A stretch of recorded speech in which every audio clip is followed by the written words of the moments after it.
પ્રક્રિયા Fe+3 Zn gives to Zn+2 Fe+2 આ પ્રક્રિયામાં જો Fe+2 ની સાંદ્રતા વધારતા શું થાય? કોષનો પોટેન્શિયલ વધે, કોષનો પોટેન્શિયલ ઘટે, વિદ્યુત પ્રવાહમાં વધારો થાય કે દ્રાવણની pH ઘટશે?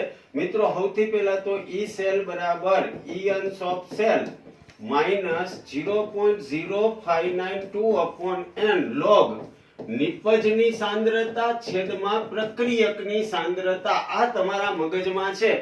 Fe+2 નિપજ બાજુ છે, જો એની સાંદ્રતા વધારો તો અંશ વધે ને અંશ વધે એનો મતલબ આ લોગ વાળો ભાગની કિંમત વધે ને વધે એટલે આ આખો ભાગ છે માઈનસ ની કિંમત વધે એટલે E સેલ ની કિંમત છે એ આ વધે ને કારણે Ions of cell માંથી આ વધારો થાય એટલે ઘટે એટલે E સેલ એટલે કોષનો પોટેન્શિયલ ઘટશે. Fe+2 નિપજ છે એટલે કોષનો પોટેન્શિયલ ઘટશે.